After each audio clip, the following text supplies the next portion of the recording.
The events in this program are inspired by a true story. Names, dates, and details have been changed. Viewer discretion is advised. On this episode of Bizarre Murders. Oh my gosh, Patricia!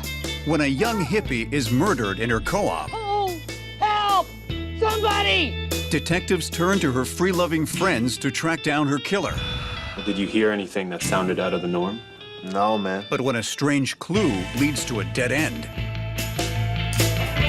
I told you I didn't do it, man. They fear the summer of love might end with a killer going free. So what was the motive?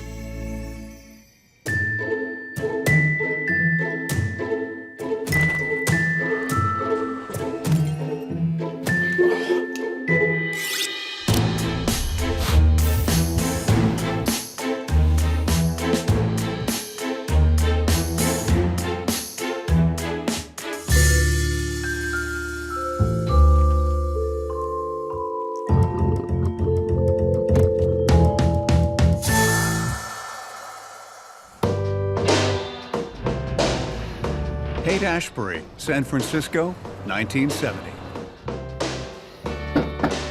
It's open, dude. John is a straight-laced doctor, married to his homemaker wife, Leanne. He has two daughters who live in a hippie co-op in the heart of free love. Hello, young man. I'm looking for Patricia and Susan. Who? Patricia and Susan. Patty and Susie. Yeah, they're down the hall to the right, the room on the right. Right. Thank you. He's paying a visit to convince his daughters to leave the hippie commune and come back home to his safe suburban bungalow. Girls? But when he walks into the room, he makes a horrifying discovery. Oh my gosh!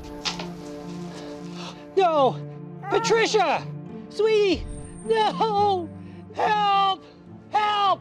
Somebody!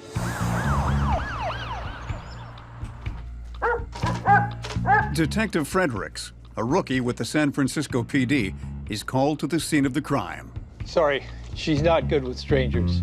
This is his first murder scene, and he's eager to prove his chops. I'm very sorry for your loss.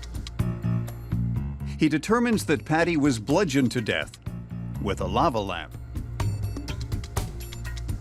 He finds a bloody fingerprint and a man's glove lying in a pool of blood. He believes it belongs to the killer. He also finds a sketch of a young woman who appears to be Patty.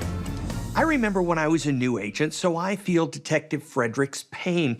Your first murder investigation can be pretty intimidating, especially when you've got evidence that raises more questions than it answers.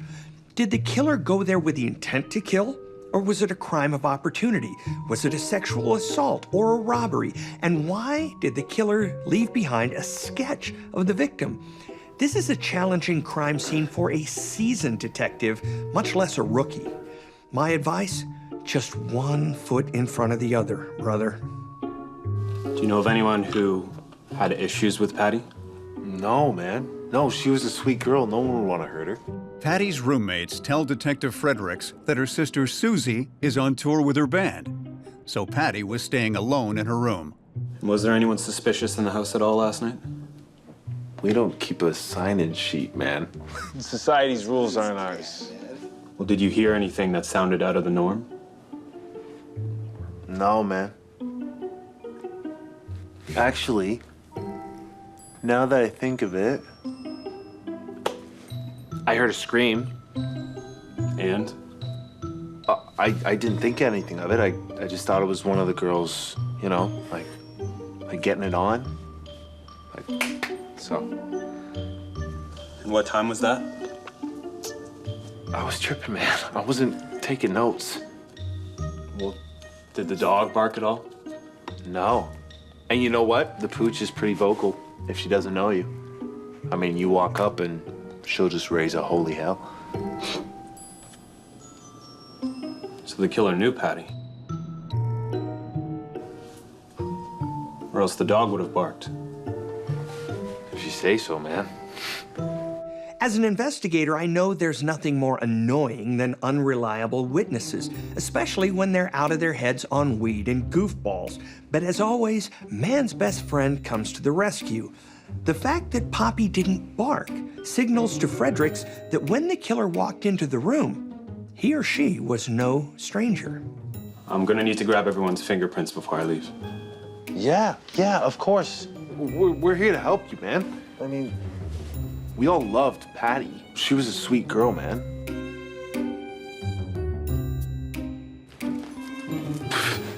Brother, chill out, man. I'm not your brother, dude. Oh. Detective Fredericks determines that nothing was taken from Patty's room, so he's able to rule out robbery. The autopsy reveals there was no sexual assault, and time of death is estimated between 12 and 18 hours before she was found. So what was the motive? I'm just gonna need your fingerprints. Yeah, of course. Detective Fredericks brings Patty's father, John, down to the station for questioning. Can you think of anyone who would want to hurt your daughter? She spent her time with a lot of seedy characters, so who knows who she came into contact with. And how was your relationship with Patty? Strained, to be honest. Is that so? So you had a strained relationship with your daughter. Why don't you tell me a little bit more about that? We had this big fight a couple of months ago.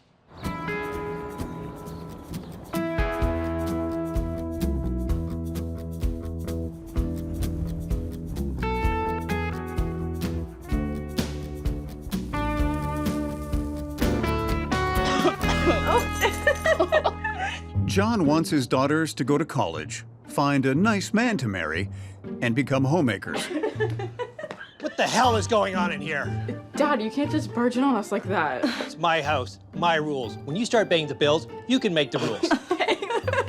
Give me that. You can't take You that. need to stop hanging around with those hippie types.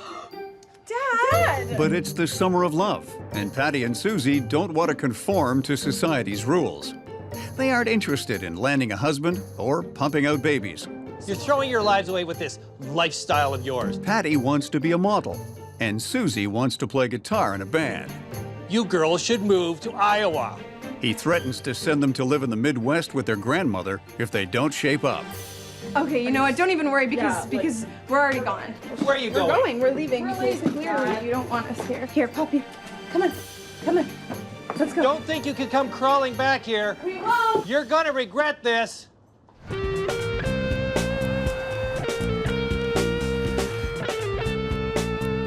Susie and Patty move out of their parents' house, Suze, that sounds groovin'. Thanks, man. cutting off all ties with them. Hey, are you gonna finish rolling that blunt or what? I want to make sure it's perfect. Susie and Patty are doing what a lot of kids, including myself, did in the 70s. They're ditching anything that even resembled their parents' life and are embracing peace, love, and of course, weed. My parents aren't going to see this, right? We didn't see eye to eye on almost everything. Where were you last night? Home alone. My wife's visiting her mother. Do you have anyone who can verify your whereabouts?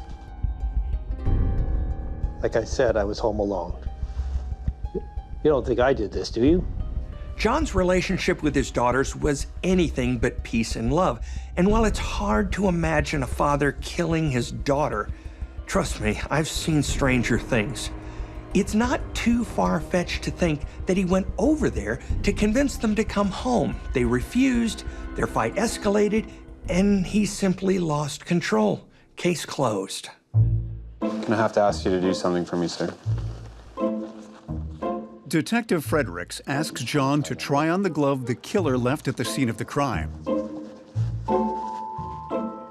Doesn't fit. If the glove doesn't fit, you must acquit. Remember that line? Yeah, that's one for the history books. But despite the debacle that was the O.J. Simpson case, it's still a good way to help eliminate a suspect. Back when I was starting out, technology was limited and DNA databases didn't exist. So these elimination techniques might seem a little old-fashioned, but it's all we had. The results of the fingerprint test confirm that neither John nor any of Patty's roommates are the killer. Well, I guess that settles it. You're free to go. Find the person who did this. Sir, I promise you, I'm doing everything I can. Looking for a new lead, Detective Fredericks pores over Patty's diary. It reveals that she had affairs with 8 men over the last 6 months. He took off my blouse slowly and then started to slip off my skirt. The age of Aquarius, with all of its free love, does not bode well for murder investigations. The song I Get Around was popular for a reason, you know what I'm saying?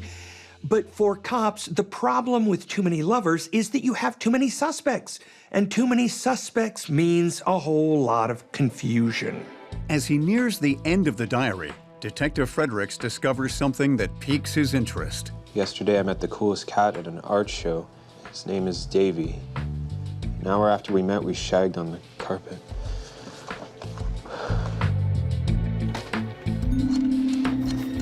Detective Fredericks learns that Davy is a well-known artist in the hippie scene who has a studio downtown.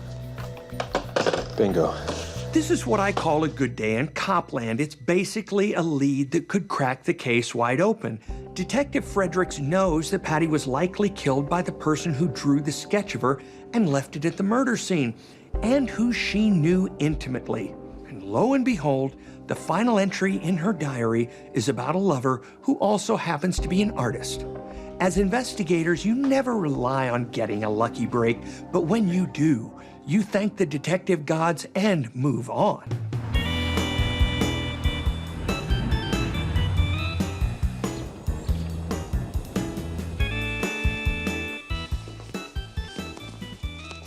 Davy? Yeah, man. I'm sorry to tell you that Patty was killed a couple days ago. Detective Fredericks, determined to solve his first murder case, believes he may have tracked down the killer. I can't believe that. This is tragic. How could such a bright light be extinguished so soon, man? Patty, what do you mean, man? That's terrible news. Is Patty your girlfriend? Girlfriend? What's that even mean, man? No, we just had this connection. It's this vibe, you know? Sure. Where were you Tuesday night? I was at an artist's retreat in Mendocino, man. I just got back this morning.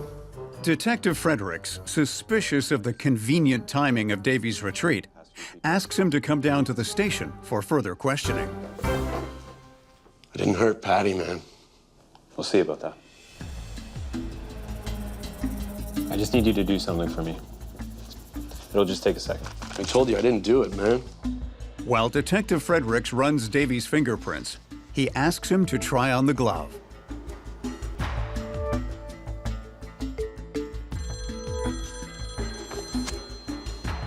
Detective Fredericks is informed that Davy's alibi checks out.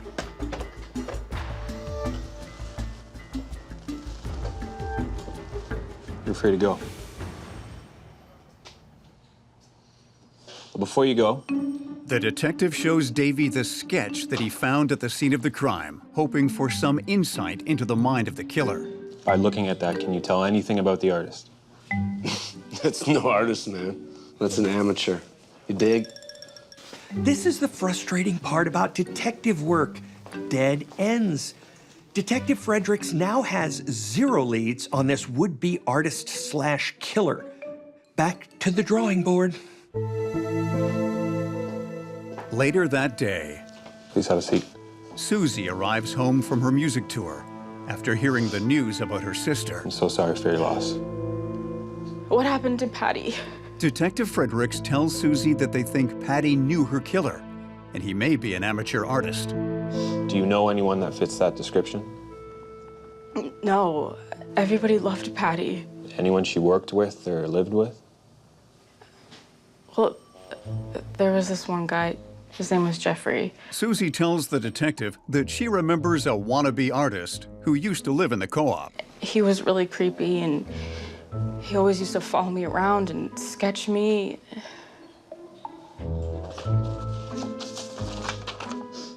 Does this look familiar at all? Yeah. That's me. Whoa, whoa. Detective Fredericks thought the sketch was Patty. If it's Susie, that's a whole different ballgame, or peace circle, or whatever you want to call it. Basically, Susie's revelation opens up a whole can of worms. You dig? Are you sure that's you? What makes you say that? Because I have tons more just like that one. Oh. This is what detectives call a whopping curveball, for lack of a technical term, and for a rookie detective, that's a pretty big setback. So now he's left with the big question. If the drawing is Susie and not Patty, then why was it left at the crime scene? Susie's a musician, I'm not good. Oh, no.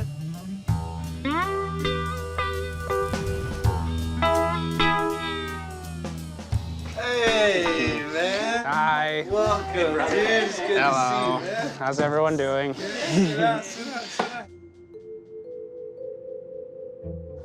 Hi. Hey. Susie tells Detective Fredericks that a guy named Jeffrey used to live in their house. I'm Jeffrey. Hi, I'm Susie. He would sketch portraits of her all the time. Would you mind if I draw you? Yeah. Yeah, that's cool. Cool.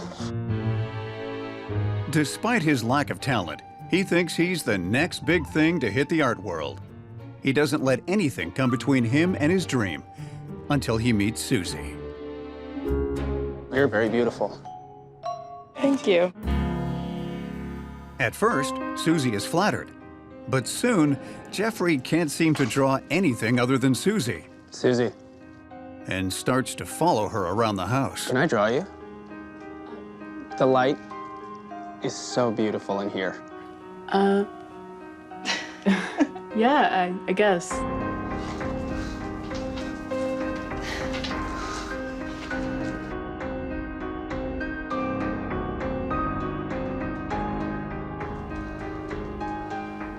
I thought you wanted to draw. Yeah. Yeah, I do.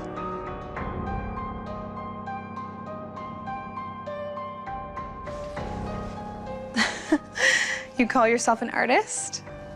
Dream on.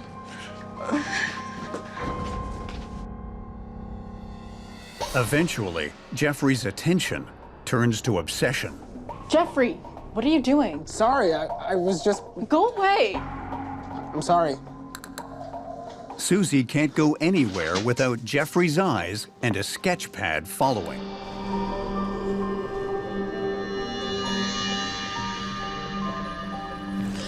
Jeffrey, what are you doing? I'm just... Get out, you freak! You're so beautiful. Get out! This is borderline stalker behavior, but here's the thing. A typical stalker doesn't bring their sketch pad along for the ride, so Jeffrey's got more serious issues going on, and one way or another, that means trouble for Susie. Sorry, brother, that's crossing the line. You gotta go. I just can't draw anything else but you, Susie. That is not our problem, Jeffrey. Peace, brother. Jeffrey is eventually kicked out of the co-op.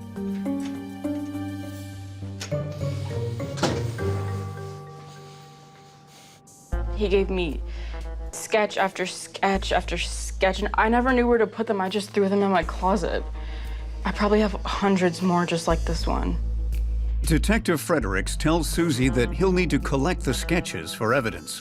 Okay, but if he was obsessed with me, why did he hurt Patty? That's the million-dollar question, isn't it? I don't know. Patty wasn't cool with Jeffrey stalking her sister, so he could have been looking for revenge. Or maybe he thought that Susie would give him more time if Patty wasn't in the picture. Or maybe Jeffrey's not the killer at all and he's just an eccentric artist. Detective Fredericks already made the rookie mistake of assuming, so he's going to be careful this time. With no registered address for Jeffrey, detectives ask Susie to work with a sketch artist to compose a physical likeness of him. Here you go. And the cops plaster it all over the city, hoping someone will recognize him and turn him in. The thing about the 70s is cops didn't have the technology that we have today. This is before social media, where you could find a digital footprint of a perp within seconds and track him down. Back then, you had to do a lot more legwork. Think of this as an old school Facebook. Cops want to tap into a social network, and the only way they can do that is by posting his face in the areas a wannabe hippie artist would hang out.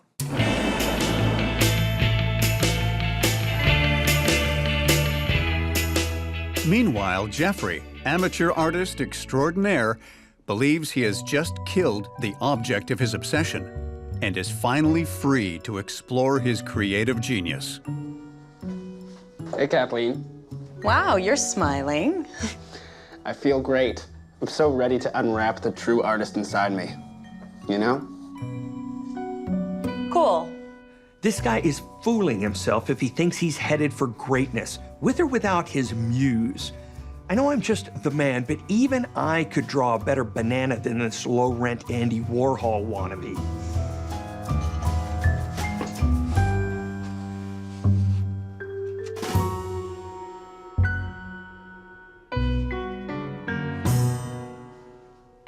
Fearing she may be taking an art class with a killer, Kathleen makes a phone call to the police.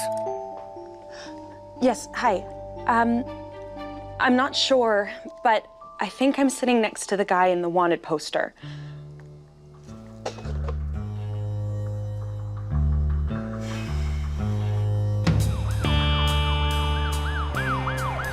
Detective Frederick gets a phone call from a fellow artist who believes that Jeffrey, who's wanted for questioning in the city's latest murder, is in her art class. Is your name Jeffrey? Yeah. I'm gonna need you to come down to the station with me for some questioning. What for? In connection with a murder.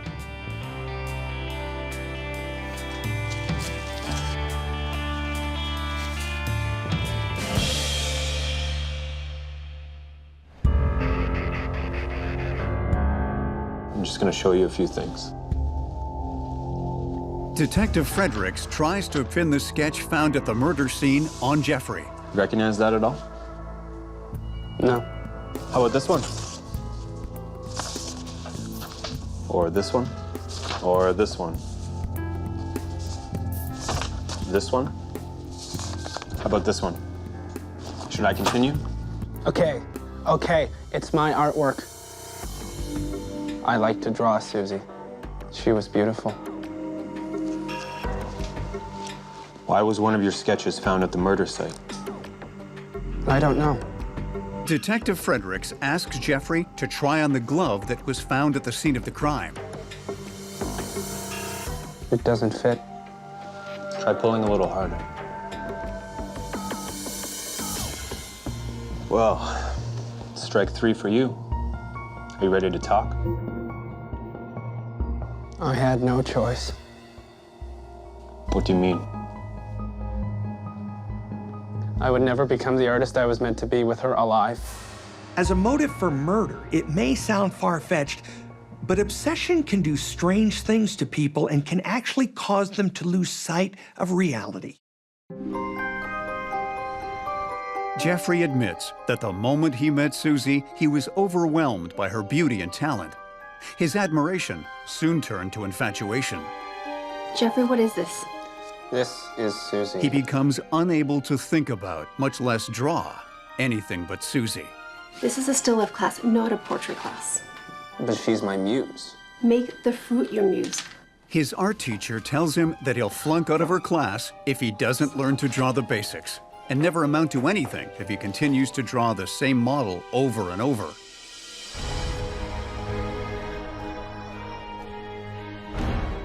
A frustrated Jeffrey tries to master the basics, but no matter how hard he tries, he's only able to draw Susie. Jeffrey becomes more and more obsessed until he eventually becomes unhinged. take this anymore! Finally, in a desperate attempt to erase Susie from his mind and become the Picasso he knows he can be, he makes a drastic decision. I have to get rid of her to free myself. So this takes the phrase tortured artist to the extreme. He somehow believes that if he just gets rid of Susie, he'll be able to release his artistic genius and become the next Van Gogh. Wait a minute. Didn't Van Gogh cut off his ear before he went mad? Hi, Poppy. Hey.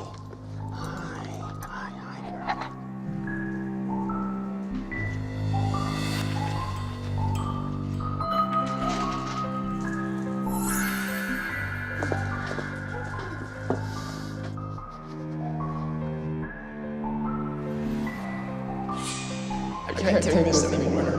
I have to get rid of her. I have to destroy her. To free myself. I can't take this anymore!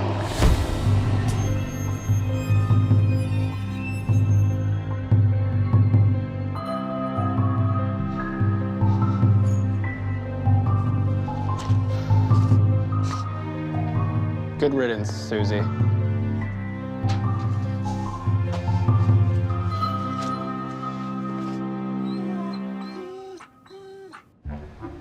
Having freed his tortured mind, Jeffrey is able to move on and explore his creative genius.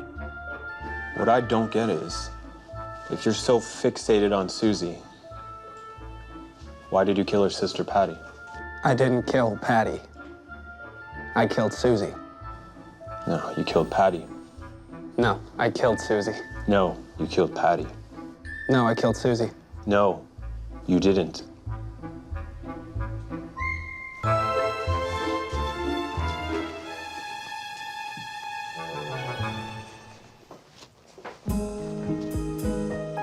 When Jeffrey sees Susie, he realizes the full extent of his fate. No. No! No! No!